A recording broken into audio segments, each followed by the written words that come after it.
This year, the action starts at a blustery Nuts Corner racetrack, a special stage to give spectators a good view of the high-speed sport of rallying. McRae is first away.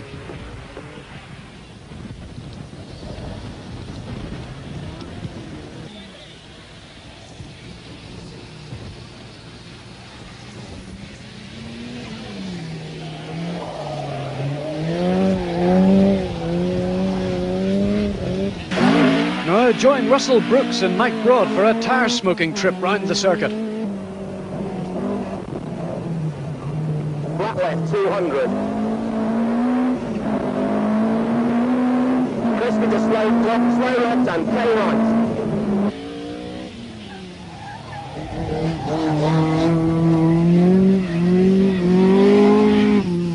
Straight, bad left tightens. Okay.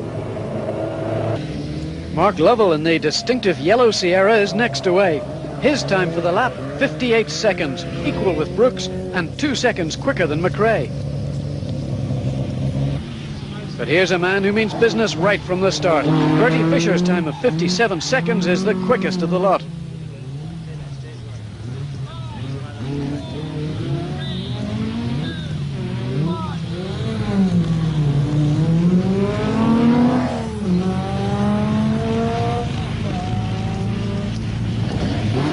Not everyone starts the rally so well, however. This is young Ulsterman Stephen Findlay.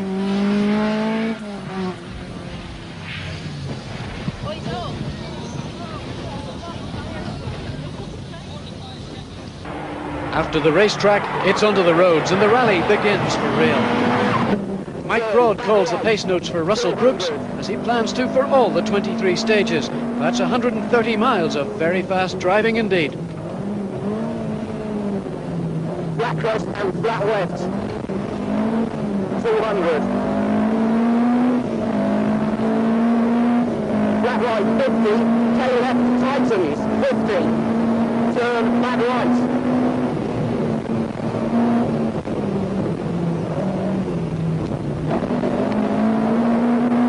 Right into turn, bad left narrows. Flat crest, 100. Right straight, right into turn, bad left tightens. Flat crest, right, straight. Good right, slow left. This is one of the fastest parts of Stage 2 west of Lisburn.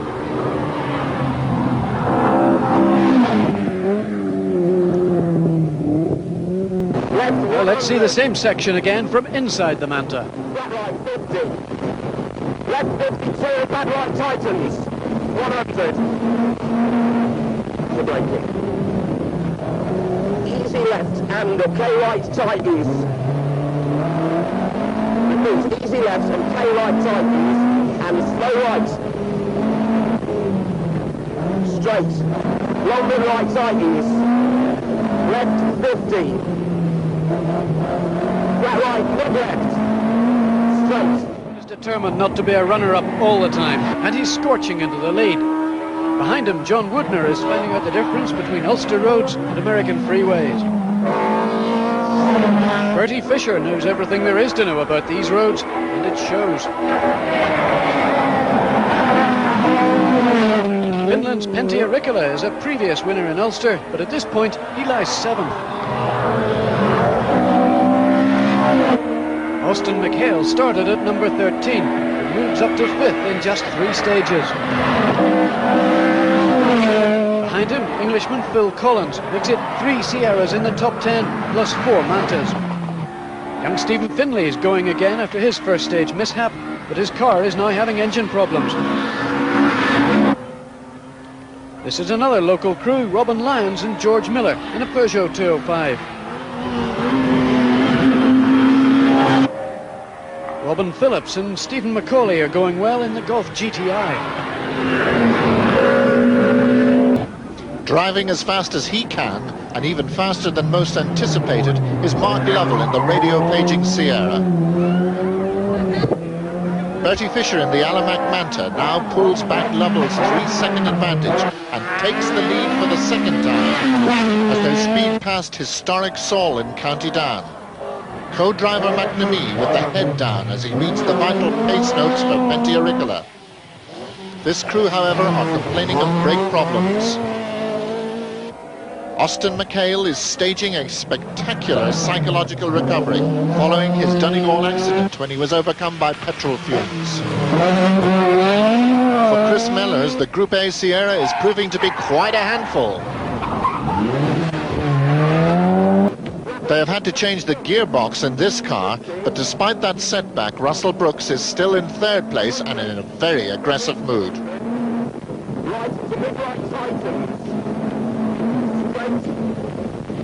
Right, tightens. 50.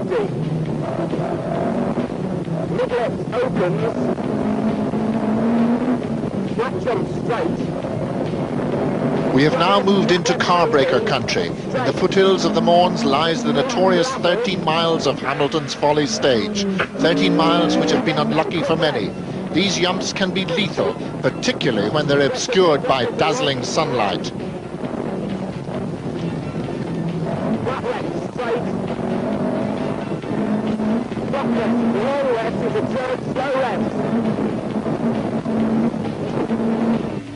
It's been a difficult day for Di Llewellyn. The Quattro's been plagued with problems, but Lovell's Sierra has been trouble-free. So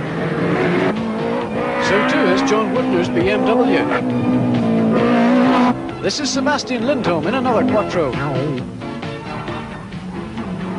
But Malcolm Wilson won't get much further in his Peugeot 205. After the overnight stop, Wilson crashes out. His car is burned out, but the crew escape unhurt. Scotsman Andrew Wood went off on stage 5, then had a puncture on stage 6. He's lost a lot of time. Fisher and Fraser keep the power on at the top of the leaderboard, but the Manta loses its grip on some sand on stage 7, overshoots a junction, and costs them at least 15 seconds. As the cars head back to Belfast at the end of day 1, it's tight at the top. Mark Lovell has regained the lead, but only by seconds. It's 6 a.m. in Clogher Valley, and Mark Lovell, though looking relatively calm on this approach, is on a mighty charge, determined to teach Bertie a lesson in his own backyard. Bertie, in turn, has planned that these stages be a bonus for the Fermanagh crew in the Alamac Manta. He is now on his home stage, sponsored by Fisher Engineering, but it is to prove to be a humbling experience. Russell Brooks, by his own admission, is not on top form. However, this great driver can never be discounted. Austin McHale is having a fabulous drive. Just reward for Mick Eath and the rest of his crew for all that hard work. For last year's winner McRae, this is not proving to be a happy weekend. His brake problems continue in the RED Sierra, but he is now back up into 5th place, ahead of Penty-Auricola.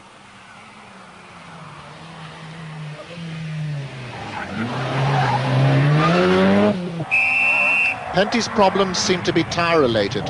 Although trying very hard indeed, he is losing places.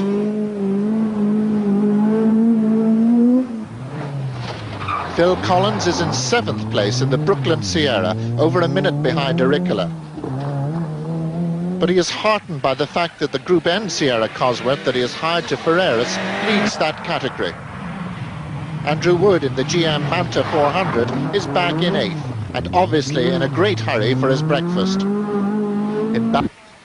As Ballina-Mallard disappears in the distance, Fisher and Fraser know time is running out, and they make a final attempt to break the domination of Lovell's Sierra.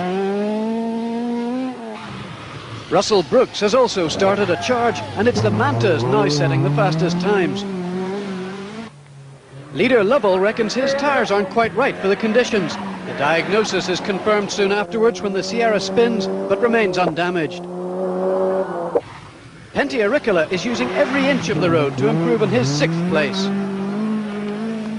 Jimmy McRae's service team have sorted out his brake problems, and he's moved up to 4th.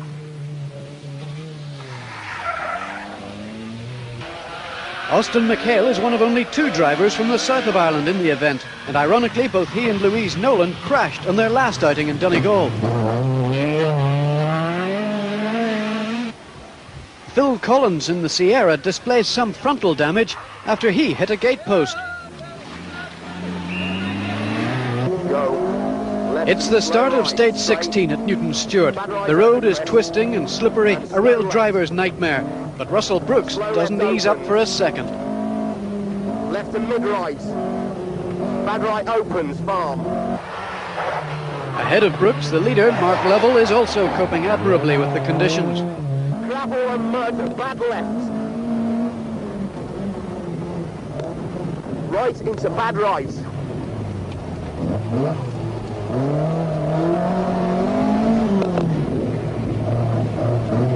Left 50, flat crest 50, left into K left tightens, mud. Straight, flat left, long flat right and quick left over crest.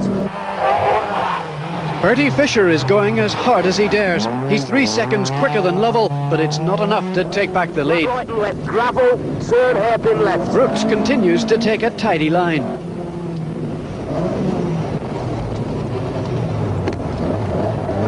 Flat crest, left and right. 100 flat jump, maybe 100. Quick left opens.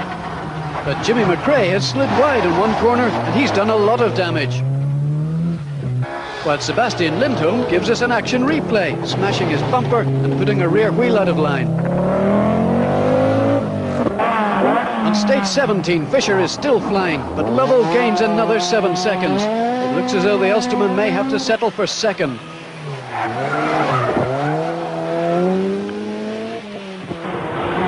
Brooks looks secure in third. Austin McHale's good drive continues, he's fifth. Ahead of him, the damage to McRae's Sierra is very apparent. Pentia Ricola gets it completely wrong at this bend.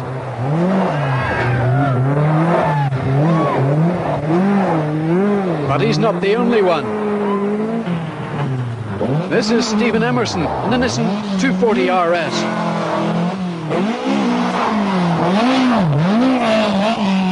And there's more. Graham Middleton from Shropshire is also caught out in his Toyota.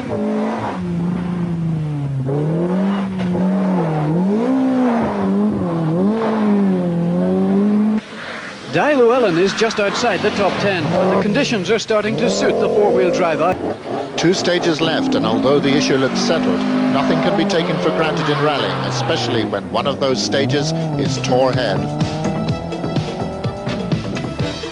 For Mark Lovell and Roger Freeman, it is now a celebration sprint to the finish.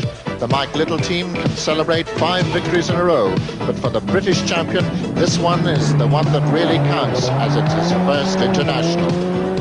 Bertie Fisher and Austin Fraser have driven the rally of their lives, and they now comfortably lead the Tarmac Championship. The amateurs have beaten the professionals, all except Lovell. Their second place is a tribute to Fisher's skills and Sydney Week's preparation, but the Manta is now simply outdated.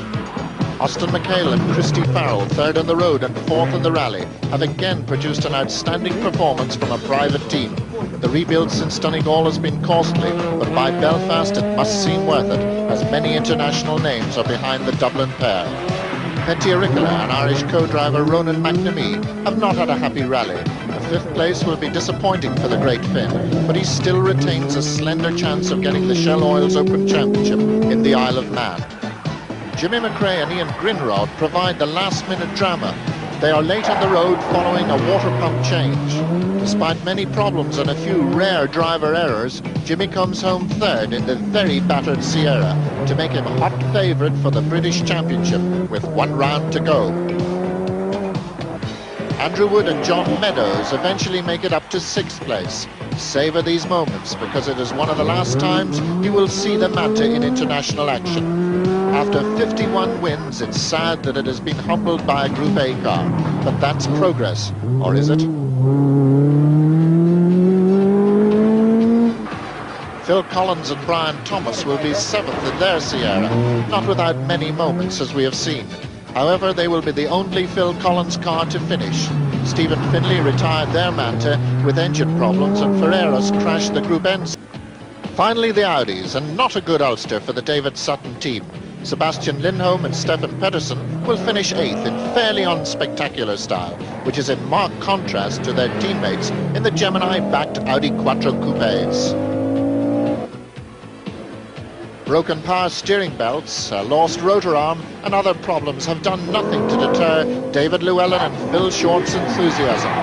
10th place is a just reward for such determination.